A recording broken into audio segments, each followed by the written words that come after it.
Philip received his MS in nutrition from Colorado State University in 2007 and completed an RD internship with the Florida Department of Education in 2008.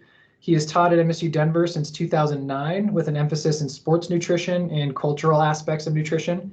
He also spent 5 years working as a clinical dietitian for a rehabilitation hospital in the Denver area. His passion is working with students and athletes to achieve overall health through dietary and lifestyle choices. I'm really happy to have Philip here. He joined the health center recently as one of our RDs here in-house.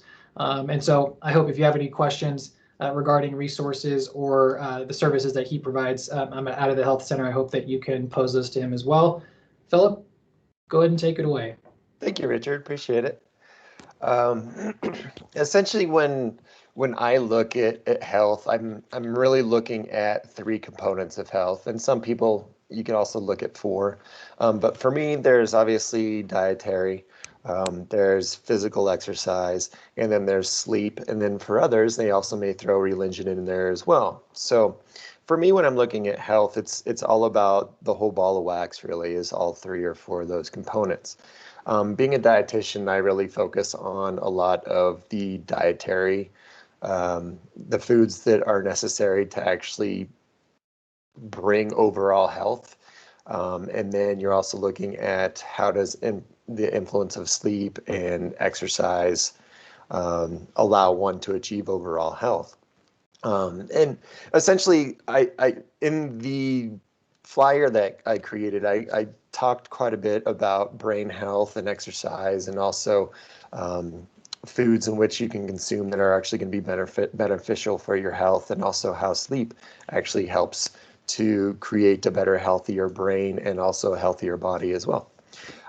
So I'm going to kind of shoot off on some of these different areas and hopefully bring them back around by the time we're all done. And if anybody has any questions at any time, just holler up. But first thing I wanted to talk to, really mostly because it's actually my specialty, is the nutrition component. And so when you're talking about nutrition and how it's going to beneficial overall health, it helps from head to toe. And when I say that, it means it will influence your brain, all your organs, your skin on the outside, all your bones. And so it's really all about the nutrients you're consuming and how well your body actually absorbs and utilizes those nutrients. I didn't put it in the flyer, but a lot of the research going on right now in nutrition is all about the microbiome. And if you've never heard that term, it's just about the bacteria that actually live in your gut. And so foods that actually really get these little bacteria, and you have trillions of them, to really thrive is fiber.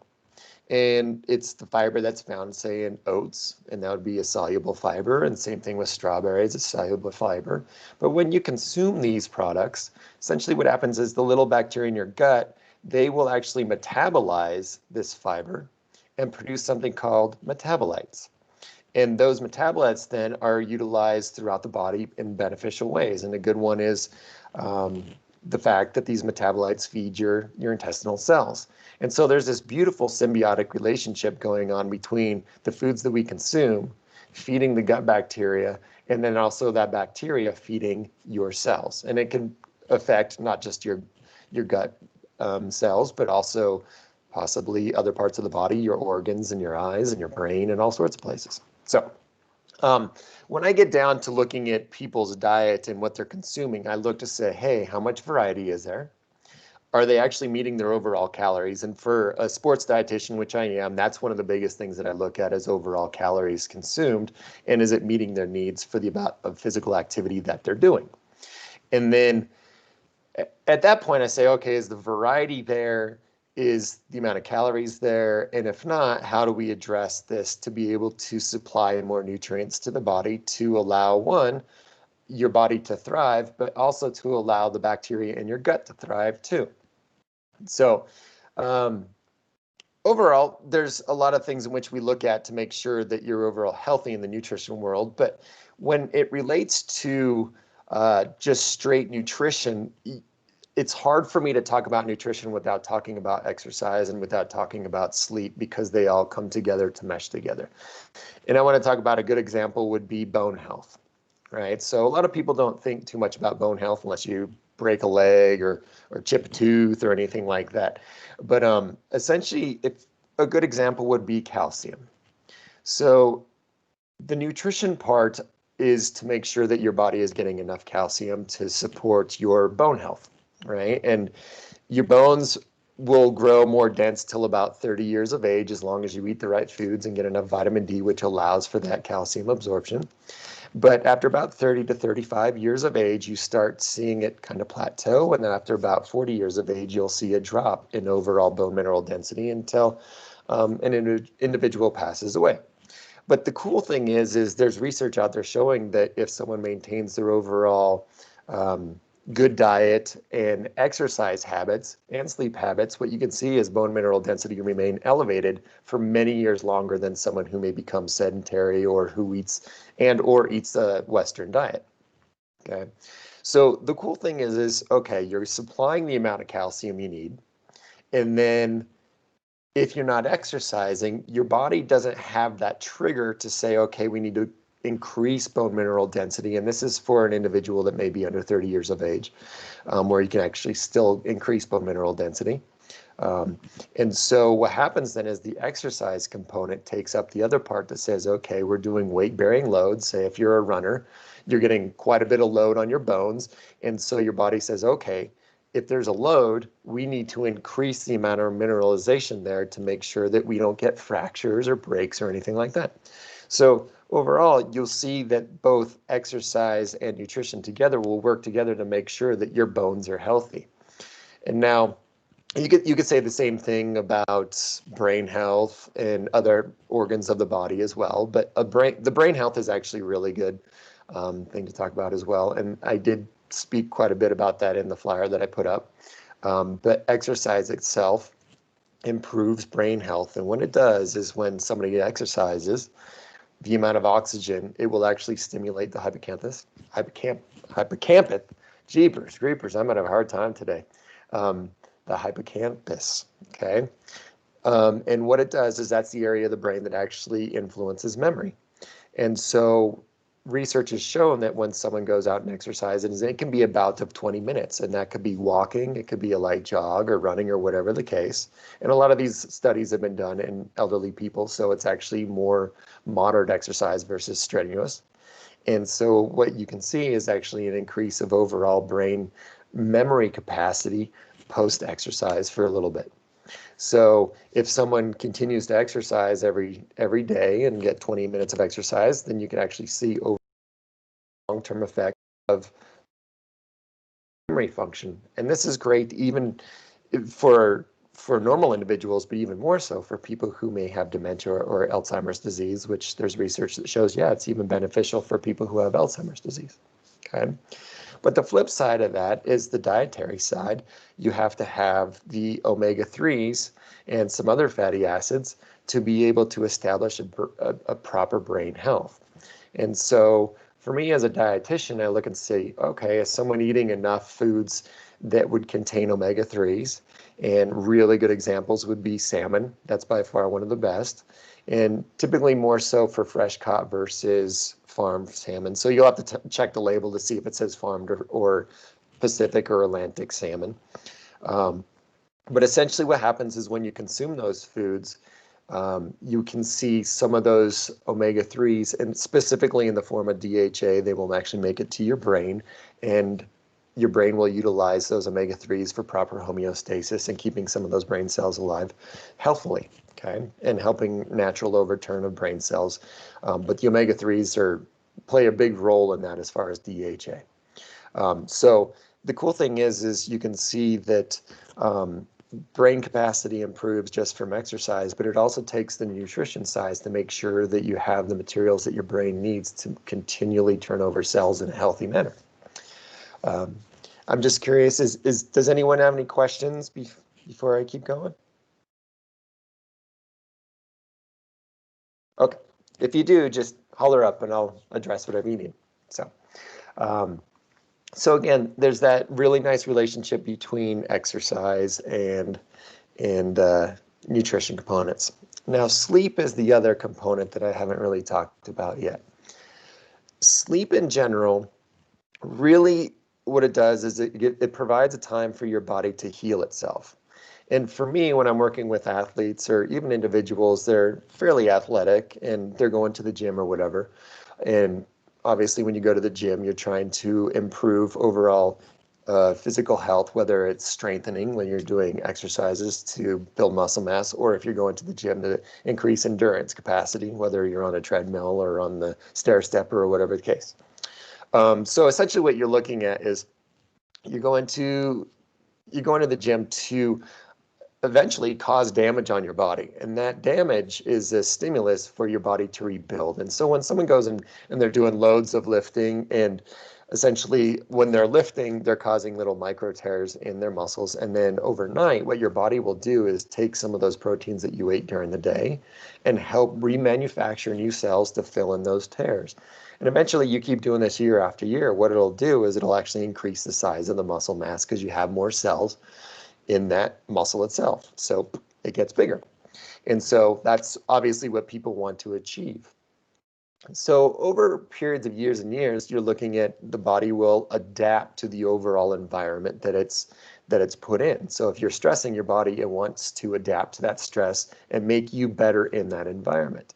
So this includes, like, if you want to stay in cold weather temperatures where over a period of time your body may produce more brown fat. If it's stressed to that point to keep you warmer, it will do so.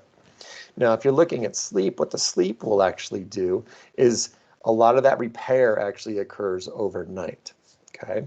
The also beautiful thing is sleep actually helps your brain, obviously, one, to relax and repair, but it also allows for you to have a stronger ability to remember things that you've seen that day, or for our students, for you to be able to remember the material that you're studying for exam for. Okay. And so when you're looking at the brain during times of sleep and during times of waking, what we're looking at is, some studies coming out now are showing that if someone is sleep deprived, you can actually see overall memory drop by quite a bit. And there's some studies that actually show up to 40%. So sleep deprived individuals may have a very hard time remembering. And so for athletes, especially that I work with, I'm saying, one of the best things you can do is make sure that you're getting 7 to 8 hours of sleep per night, because if you're not, one, it could be detrimental to your health as far as overall performance, but it could also be detrimental to your studies because now your memory may not be as strong as it could be if you were getting more sleep. So, overall, when you're looking at these three components, they do mesh really, really well for overall health. Now, getting back a little bit to nutrition in general, a lot of people ask, well, hey, what should I eat? What should I be drinking? How much is proper for what I need to do? As far as, like, if you're training for, say, a 5K or a 10K or even a marathon, or if you're not training, you just want to change your dietary habits. For me, it always comes down to real food. Okay. And when I say real food, that means a diet high in vegetables, fruits, nuts and seeds, beans, lean meats, and dairy. Okay. And when I look at meats and dairy, for me, it's important to focus on products that actually come from 100% naturally fed sources. So in today's world, when you go to the grocery store, it's really confusing oftentimes on, okay, it says natural, what is it actually eating when it's in the pen or when the farmer has it in the field?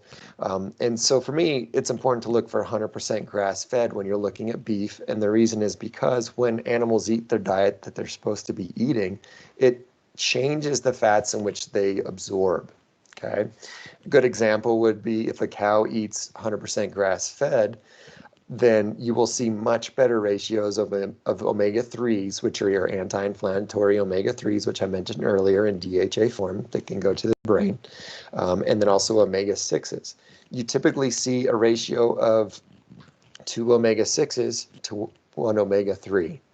And so that's a much more anti-inflammatory ratio than if a cow eats corn. It can be all the way up to 16 or 17 omega-6s to 1.3.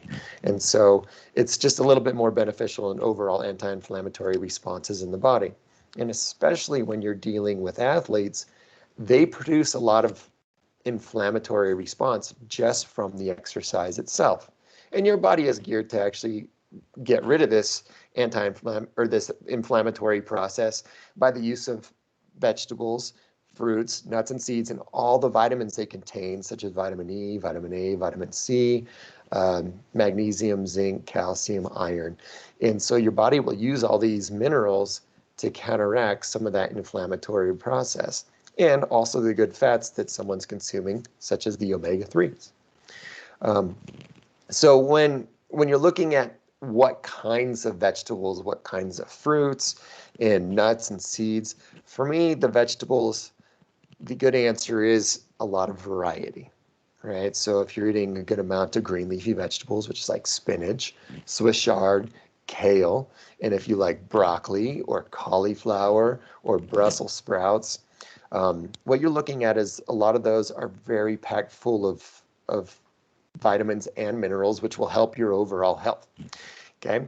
And then if you break out a little bit farther than that, you could get carrots and beets. And beets are heavily used in the sports world because they're really high in nitrates, which then your body can convert over to nitric oxide, which allows for vascular dilation. So during exercise times, it can actually dilate your vessels a little bit and allow for more oxygen to be delivered to your muscle mass. So a lot of pro cycling teams really heavily use beets because of that. But nitrates are found in other foods too, such as spinach and other green leafy veggies. But if you're looking to get a wider, greater variety of vegetables, celery, asparagus, and all of these will be a really good choice.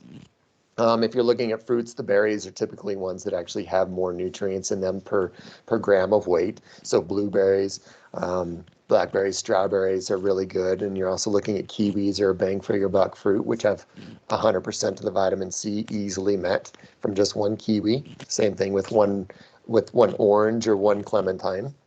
Okay, so fruits are really good as far as carbohydrates. So for athletes, they're really great to consume a few fruits after exercise because it gives you back that carbohydrate that you may have used during exercise.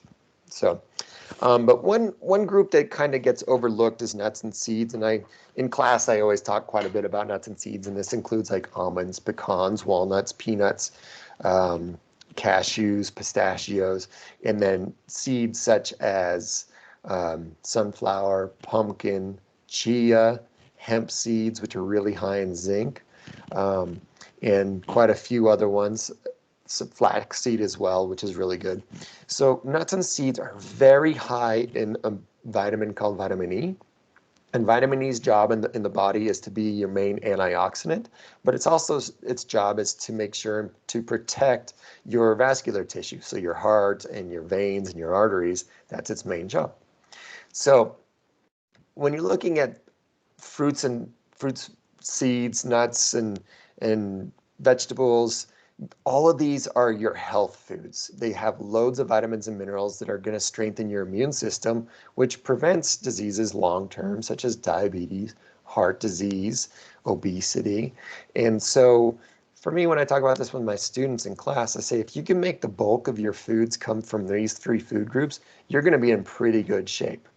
And then beans also are in there because they're high in carbohydrates for athletes and just good for physical activity. But they're also really high in soluble fiber, which then feeds your gut bacteria to help establish that strong microbiome.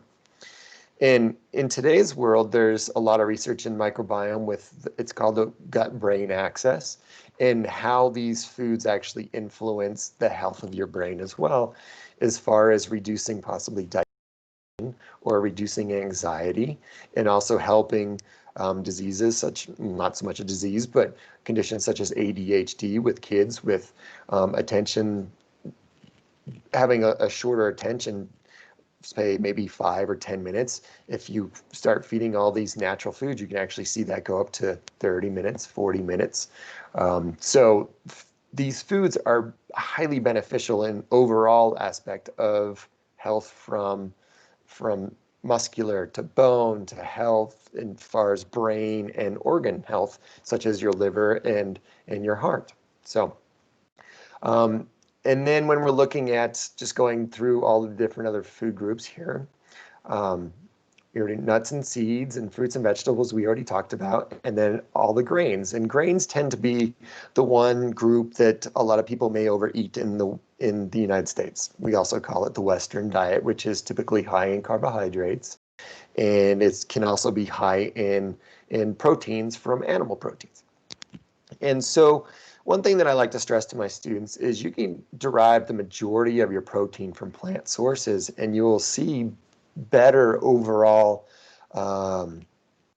essentially lipid panels, and that would be like your cholesterol levels, like HDL, LDL, VLDL. You'll see better profiles in these individuals that eat more fruits and vegetables, nuts, and proteins from these plant sources versus someone who eats the majority of their protein from animal sources.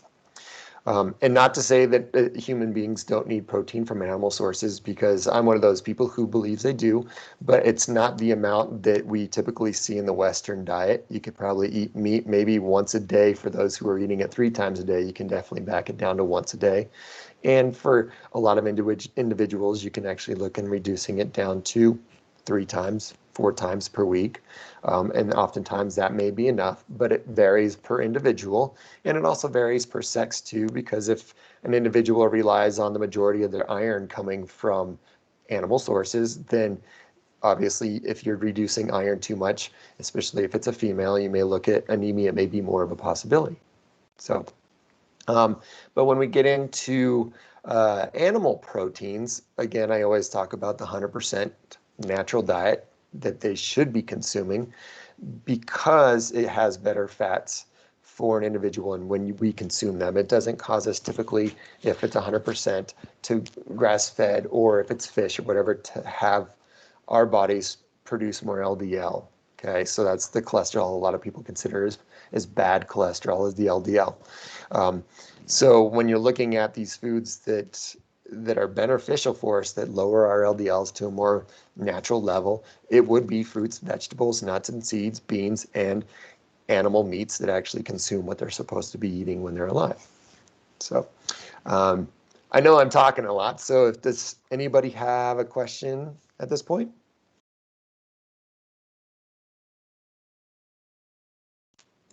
Okay. I haven't seen anything in the chat here, but if anybody does have any questions or comments, feel free to throw them in there. You can raise your hand or just unmute yourself and just throw them out there. Okay. I'm more than happy to answer questions. So, and it might actually open up a little bit more broad discussion too. So if you have any, just holler up. So let me cruise back up a minute here to look at some of the other foods that I mentioned. So grains, I want to talk really quickly about grains. And in today's world, we do eat a lot of grains. And it varies by culture on what kind of grain they eat. And a lot of people around the globe have grains as a staple. So for example, majority of Asia will eat rice every day. If you're looking at certain populations around the world, they may eat potatoes every day. Peru, for example, in their history, has had over 4,000 varieties of potatoes, and they still consume quite a few more than we do here in the Western world. But in general, grains are what we're seeing, especially in processed grains, as the problem to a lot of our health in the U.S. And when I say problem, I'm talking much more about diabetes, heart disease, and possibly obesity as well. And so when you're looking at grains, how much we eat is obviously an influence on our health, but the type that we eat. So when I say processed grains, and a lot of times when you look at research, they'll talk about processed carbohydrates. And for me, that is not by any means the same thing as fruits and vegetables and anything that it's natural that has carbohydrates, because typically when you're looking at fruits and vegetables, they will actually have a lot of fiber involved, plus vitamins and minerals and phytonutrients. When you look at processed grains, which most of the research is on for that that causes some of these diseases that you make, like I mentioned, diabetes and heart disease. It's because they've been processed. And what that means specifically is, for example, is going to be wheat. Wheat is comprised of three components. It's the bran, the germ, and the endosperm. And when we process them to make it such as a white flour, we remove the bran and the germ, which are the two fiber components. So again, it's removed the fiber that's one, really good for your gut bacteria, but at the same time, that fiber helps slow the digestion of each of the product. And so we're looking at how does that influence one's satiety value, which means are you full after you've consumed something or not?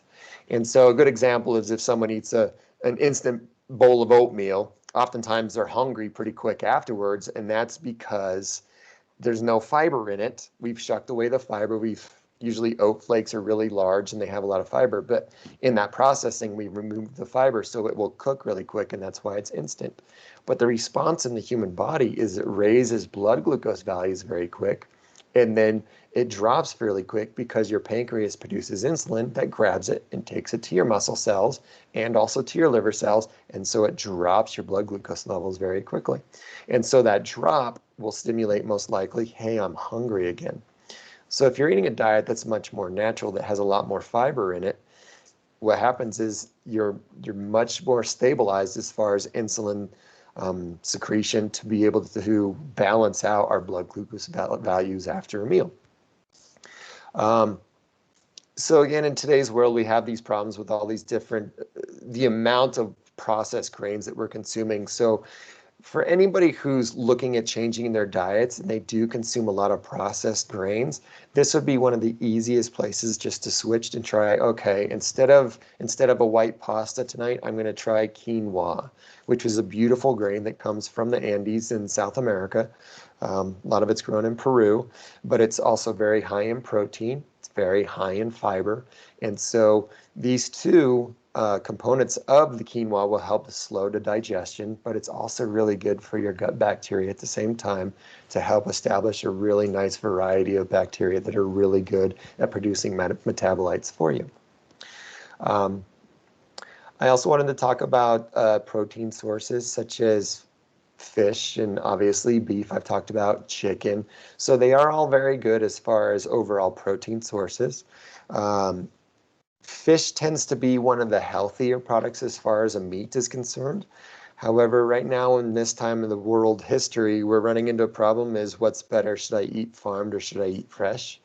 And it really just depends on the country that it's coming from. So there are some fishing companies that do really well and they only fish net in areas that have higher amounts of fish in certain parts of the ocean. And then there are some that actually don't do as well, and we're seeing populations decrease. So it really just depends on the fish you guys consume. And this would be really a whole nother conversation of itself. But if you have questions, just throw it in the chat. But what I wanted to talk to you too about with sleep and how it influences, one, not only the amount of calories we consume a day, but also the processed carbohydrates. So there's been some really good research within the last 2-3 years about sleep deprivation and insomnia and people who in general don't get enough sleep. And what we're looking at is in kids, they've seen this very specifically. In adults, they've actually seen this too. Why do Americans tend to overeat during the day is oftentimes is because of poor sleep. The more hours you're awake, the more likely you're going to consume food. So what we've actually seen is there's this window of 7 to 8 hours, which tends to be the most healthy for adult human beings, right? And if you're not getting enough sleep right now between 7 and 8 hours, try to become more consistent at the hour in which you go to bed and try to become more consistent about the amount of hours that you actually sleep, okay? So what we see is for people who actually get too much sleep, so they're sleeping possibly 9, 10, 11 hours, it is because they're actually not getting enough nutrients from their foods when they are awake. Okay, so they could have micronutrient deficiencies, which that refers to vitamins and minerals. And more specifically, if someone's really oversleeping, where I've seen this in patients that I've had in the past, it may be because they are iron deficiency anemic. Okay, which is an easy fix. We just need to focus on foods that actually have quite a bit more iron. But for the students and for just a general population actually that are sleeping between 3 and 4 hours, what you typically see is BMIs are increased because they're eating much later at night, and the window in which they're eating per day is actually much greater. So it could be, I don't know, 18 hours as opposed to 12 hours or 8 hours. So if you have access to food for 18 hours, you're just more likely to overeat during those 18 hours because of the amount of hours you have access versus, say, 8 hours. And in today's world, that's why you see a lot of the different diets out there right now within the nutrition realm. One of the biggest ones now is intermittent fasting, which one of the most popular ones is the 16-8. And that means that you fast for 16 hours and you only eat for 8 hours. And what it's doing is it's trying to get your body used to a circadian rhythm, and that's your 24-hour clock. And it means that you're shrinking your window to eat only 8 hours, meaning that if you finish your meals at 6 o'clock at night and you go to bed at 10, then you're working with your metabolism, because your metabolism slows before you go to bed, and you're less likely to actually put on fatty acids as a result of that, as opposed to if someone eats an hour before they go to bed and then your metabolism is already slowed at that point, you may have a higher risk factor for actually increasing more triglycerides that get stored in adipose tissue, and you could gain weight as a result. There's been loads of mice studies that have shown this. If you just feed the same amount of calories to two different groups and you get 8 hours for one group to say you get 1,200 calories, and then you get 18 hours to eat 1,200 calories, you can actually see weight gain in the group that actually has access to the same amount of calories, but for more hours. Okay, so they might be loading those calories much later at night where your metabolism's already slowed. But one of the interesting things too is you see a higher BMI oftentimes in kids that sleep less hours. But what you also see is a much more difficulty remembering or increasing memory during the day if you've been sleep deprived. So one of the biggest things that you can do for your overall health is just try to get more sleep, and increasing overall more fruits, vegetables, nuts, and seeds, lean meats that ate what they're supposed to be eating, and then whole grains. And now, if you add an exercise on top of that, you're looking at the fact that the exercise will be beneficial to your bones, your brain, and overall your liver and your kidneys, and reducing risk factors for overall diseases that may be high because of poor diet and poor sleep habits. So, is there any questions at this point? I'm not seeing any coming up in the bar, but if you have any, just let me know. So one of the other things that I'd like to talk about too is how many meals per day is also beneficial, and it's different for every individual. But what I recommend is try to maintain some regularity between your meals. So if you eat 3 times a day and you want to eat 1,800 calories a day, it'd be 3 meals of 600 calories. Okay, that tends to help your body say, hey, I know I'm getting in the same amount of calories per day. And especially if someone's trying to lose weight, this is beneficial because it doesn't scare the body. A good example would be like if you had $100,000 in your bank account, and this would be kind of equivalent to say, hey, how many cells of adipose tissue do you have, and how many extra amount of calories do you have stored on the body? And if you're trying to lose some of those fatty acid tissues, and your body can rely on getting in calories every day, then it's more likely to be able to release some of that. So back to the analogy, you have $100,000 in your bank account and you need to pay bills. You're not so worried about it because you know you have another check coming in next week, so you can get that money right back again. Your body works in the same way. And the fact that, yeah, you may have 100,000 calories stored on your body, but it's willing to get rid of some of that as long as it knows that you're getting calories in per day. So based on your physical activity and based on your changes in diet, you may be able to see a good drop of overall weight within the first 2, 3, 4 months. I wouldn't recommend anything more than a pound per week. And a lot of people and some of the software you'll look at says, okay, you can lose 2 pounds per week safely. But for me, that's not a great idea in the fact that, say, an individual eats 2,000 calories per day. And if they drop their calories by half, which would be 1,000 calories a day, that would allow for a 2 pound weight loss. What happens is you've just dropped your nutrients in half as well. And you have to remember all those nutrients are there to provide your body, specifically your immune system, with the ability to fight off viruses, bacteria, fungus, yeast, whatever the case, and also to fight off all those free radicals that if you're exercising, to prevent you from getting sick. So if you drop half the calories, then what's happening is you're dropping half your nutrients and you're more likely to get sick as a result. So for me, if you're looking at losing a pound per week, that's a drop of 3,500 calories in 1 week. Okay, so that would be equivalent to about 500 calories per day. So for me, the safest way would be, okay, you're losing 200 calories in your diet. So all you have to do is drop by 200 calories and then try exercising, just walking for 300 calories a day. Or if you want to drop 300 calories and walk 200 calories worth of exercise, then that works great. And what it does is it doesn't scare your body into having to lower your metabolism because it knows that you're still getting food every day at regular times. And it's just a much more gentle way to have weight loss occur without decreasing your overall potential of immune function to keep you healthy. As far as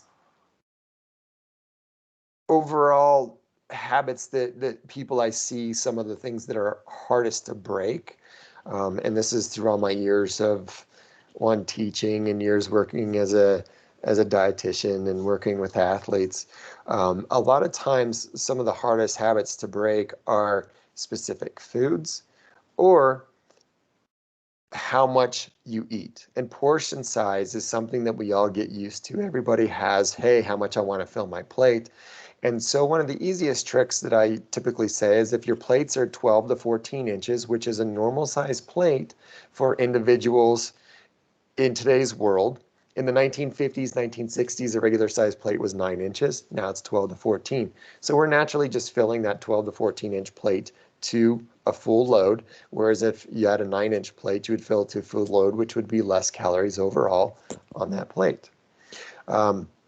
One of the interesting things, though, is, hey, you go to a restaurants around the Denver area, restaurants around the United States in general give you pretty large portions. And good example is in average portion sizes of pasta in the United States is somewhere around 6 servings. And so one of the things you can do is just cut that in half, put it in a box, and put it underneath your chair to out of sight, out of mind until you grab it and take it home and have some for the next day. I do like to talk about Chipotle a lot in class just because a lot of my students consume Chipotle. And if you've just done a 100-mile bike ride, it's a fantastic way to refuel. But typically what you're looking at is overall amount of calories. It's somewhere between 1,000 and 1,300 calories. So oftentimes this could be 2/3 or 3/4 of the amount of calories someone consumes per day in just one meal. The other thing is it's very high in protein, and proteins in general cause you to have a higher satiety value. It suppresses your hunger a little bit, which is a good thing about protein.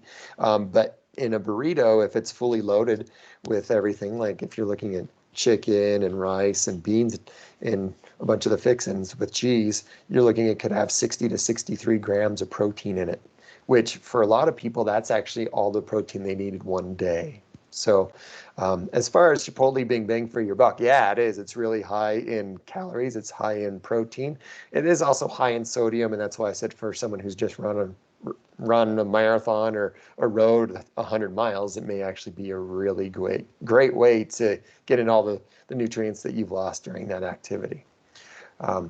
But simple things that can improve for students when you're looking at studying for assignments is try to have healthy snacks close to you. And whether that's just a bowl of nuts and seeds, that's a great way to get in one, a lot of good healthy fats, a lot of good healthy proteins, but it's also supplying you with vitamins and minerals that are going to really be strong for your immune system. And most people in the United States, whether it's vitamin E or vitamin A, they don't get enough. And some of the stats show that even up to 90% of individuals don't get enough vitamin E in the United States. And the best sources of that is nuts and seeds, avocados, and oils such as olive oil and avocado oil. So for studying, nuts and seeds work great. If you like avocados, you could always have a little bit of guacamole. You could add some salsa in with it. Or what they also do in Italy is you can just cut an avocado in half and fill it up with balsamic vinegar, which makes a nice treat too. So these are easy ways to get in foods that are going to be a little bit more beneficial. I gave an example in the flyer for a peanut butter and banana sandwich. So if you exercise, this is an excellent way to get back nutrients that you lost during exercise. The peanut butter has about 4 grams of protein per tablespoon. And so people usually have about 2 tablespoons per sandwich, depending on the size of the bread. But you can look at that sandwich is going to give you 10 to possibly even 20 grams of protein, depending on how big your bread is and how much peanut butter you use. But then your banana on that, as opposed to jelly, is going to give you all sorts of nutrients like potassium. It will also give you some minerals as well, and B vitamins and some overall just much higher nutrient capacity than if you were just using just a jelly. So there's easy ways to get in a little bit more nutrients per day with simple changes like that.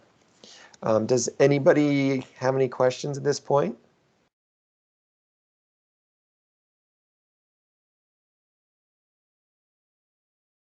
Okay. All right. So let me just talk really quickly about how much nutrients you need for individuals.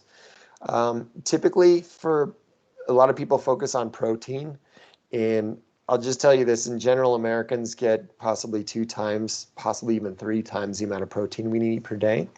But in general, if you want to figure out how much protein you need and you're a sedentary individual, all you do is you take your weight in kilograms, and if you don't know how to find kilograms, you take your weight in pounds and you divide it by 2.2. And I gave an example in the flyer that I made. But essentially, that gives you your weight in kilograms, and then you times your weight by 0.8. Okay. Or if you want to make it easy, you gotta just do it by 1.0. So if you weigh 75 kilograms, then you would need 75 grams of protein. Just for example, a can of tuna has somewhere around 30 to 35 grams of protein in it. So that would be close to half of someone's protein needs just in one can of tuna. If you're looking at for someone who's more athletic, somewhere between 1.2 to 1.7 grams per kilogram is all you need. So even that 75 kilogram person, you're looking at, they may only need 90 to maybe 110 grams of protein on the high end. So those are really easy to achieve. The human body will actually only absorb about 5 to 8 grams of protein per hour. So when I mentioned that tuna being, say, 30 grams, it will take possibly 4 to 5, 6 hours for you to digest all of that protein. So it's actually quite slow. So if you're like, you know what, I want Brazilian tonight, and you go and eat 3 pounds of meat, that actually may take you 24 hours to digest and absorb. And oftentimes when people eat that much meat, they'll wake up the next morning and be like, I do not want any other food.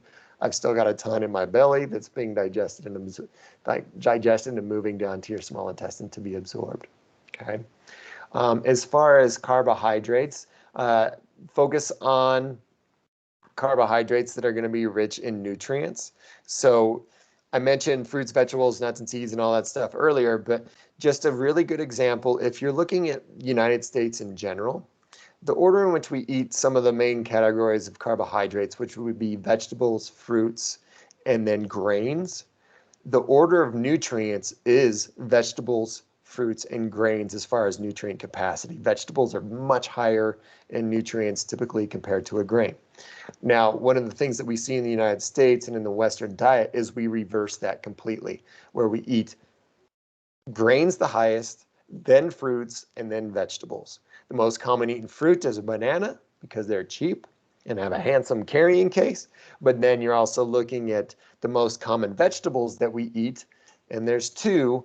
It's usually a potato in the form of a French fry, and then tomatoes, which actually tomatoes are fruit, but in the form of ketchup. So it's essentially bananas and tomatoes, and then potatoes are going to be the vegetable that we typically consume a lot of. So there are much greater varieties of which you can actually get much more nutrient density from. Now, if you're a potato fan, one of the easiest things that you can do is just switch what kind of potatoes you consume. Sweet potatoes actually have a little bit more nutrients in it than, say, a russet potato or the white potato you make French fries from. And then also purple potatoes. So one of the cool tricks in all of the fruits and vegetables is if something's got a really deep color, it's probably loaded full of a lot of nutrients or phytonutrients, which are not vitamins, they're not minerals, they're their own group, but they may act as an antioxidant on their own. They may activate a vitamin or a mineral. We don't know yet. There's a lot of studying left to do on them, but there's over 5,000 of them, so we know they're beneficial for health. We just don't know how all of them are beneficial for health. And the like beta carotene is one, or the carotenoid family is very well studied. We know it's actually beneficial for overall heart health. So, but if you're looking at, again, the carbohydrates in which you should consume, it's the U.S. government puts a recommendation of 45 to 65% of your diet should come from carbohydrates. And for proteins, it's 10 to 35%. And for fats, it's going to be 20 to 35%. Now, we do live in the world where a lot of people prefer, when they're trying to lose weight, to do ketogenic diets, or athletes that are actually doing a ketogenic diet as well. And ketogenic diets are based off, it's a very high percentage of your diet is going to be from fatty acids, and that's about 75%. There is still long-term data that needs to come in and to say, okay, how beneficial is a ketogenic diet versus a standard diet? And we are seeing some data coming in that says it can cause issues with bone health. Now, I'll have to say it just depends on what the individual is eating, because there's so many different foods in which they can consume them. But if any of you have any questions, reach out to me personally. I'll be happy to discuss with you a little bit more about ketogenic diets. But I figured I'd mention it because it is one of those ones that's very common in today's world when you're looking up the diets that people are doing. Okay. As far as fatty acids, the ones that I recommend highly are going to be the nuts and seeds, avocados, olive oil. And olive oil is usually better at room temperature than it is to be cooked with. If you want to cook with oils, I would recommend avocado oil. It is a good monounsaturated fat that is one of the highest smoke points. And that means if you've forgotten your pan on the stove and the oil is cooking in there and it just starts smoking, at that point, the oil's no good anymore. Okay, I'd recommend cleaning out the pan and putting new oil in. But it has one of the highest smoke points, so it's actually stable, and it at up to a temperature of about, I believe it's up to about 400 or 500 degrees, so it's actually quite high. But it's actually a good one to fry with. So if you wanted to make your own French fries at home, that would be one actually that's a good one to use. Okay, but fats in general, a lot of people don't get enough good fats, and again, it's going to be the monounsaturated and the omega-3s. So the monounsaturated, like I mentioned, nuts and seeds, avocados, and olive oil, and then the omega-3s, the best sources are going to be cold water fish. That would be salmon, herring, mackerel. Even cold water fish in Colorado for stream is going to be trout. Okay, and so those have a good amount of DHA. Venison, and also elk, moose, and buffalo, if it's grass-fed, are also good sources of DHA omega-3s. Okay, and EPA is also another form that you will find in fish that can be converted to DHA in the human body in small amounts. Okay, so it's all, for me, it's all about focusing on one, all of the nutrients you can get from many food groups. So if you find that yourself that the variety is not very high, then focus on, hey, today I'm going to go to the grocery store and get a little bit more variety. I'm going to try beets instead, or I'm going to get some Brussels sprouts and try those. And then same thing with fruits. Change up the fruits that you consume. It means a little bit more variety. I get a lot of people asking me about dairy. Should they be drinking dairy or not? I always say, hey, if the dairy works for you, that's fine. But if you want to try for different alternatives, then I would say rotate them. One week you could do a soy milk, the next week you could do hemp milk, the next week you do a rice milk. And what that does is it allows for a variety of nutrients for you throughout each week. Okay. As far as overall physical activity, if you want to become more physically active, you have to feed that activity. And I see this a lot in endurance athletes and also people trying to lose weight, is they oftentimes don't consume enough calories to support the overall amount of performance that they're requiring upon their body to do. Okay, so for me, it's always coming down to you have to feed your performance. So if you think you're going to the gym for an hour that day, a good guess on how many calories you're going to burn in an hour worth of exercise is somewhere between 200 all the way up to 800 calories. And it greatly varies depending on what kind of exercise it is you're doing, whether it's weightlifting or if you're doing endurance activity. So there are calculators that were online that you can determine how many calories you burn during certain exercises. And I recommend taking a look at those if you don't exactly know how many you're burning. And then I also recommend if any of you ever want to track your diet, for some reason, I always say MyFitnessPal or Chronometer are two free good programs that you can do that too. But when you start exercising, then you can actually start catering your diet to give you enough of those calories to start exercising more. And oftentimes what you see is when your diet becomes much cleaner, filled with a lot more fruits, vegetables, nuts and seeds, lean meat and beans, and then you're starting to exercise more, sleep will also become much more regular. Your body will recognize that it needs to sleep and it needs to repair the damage from the exercise during the day. And so you might see that your sleep might increase from, if you're only sleeping 6 hours, it might go up to 7, it might go up to 8. But one thing I do see people do is oftentimes they exercise right before bed, and that may not be always the best. It depends on the individual, but sometimes that actually keeps people up a little bit later. One thing that research has also shown too is a lot of people who consume fructose. Fructose itself is a carbohydrate. So the most common ones you find are fructose and glucose, and that would be fructose is found in a lot of vegetables and more so fruits than vegetables. But what happens then is some of that fructose and also glucose, if you're eating them late at night, they can actually be converted to glucose, or it can cause an issue with when you take that glucose and put it in your muscle mass and your liver, it can also cause an issue with overall sleep patterns too. Okay.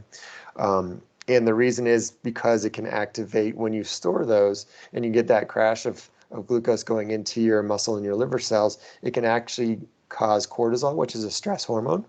And I mentioned that also in the flyer for a lot of the brain studies. But it can also release adrenaline too, which then prevents people from sleeping well. So I would say try, if you eat a diet that's typically high in processed carbohydrates, try to reduce those before you go to bed, because some research shows it actually may disrupt some sleep patterns.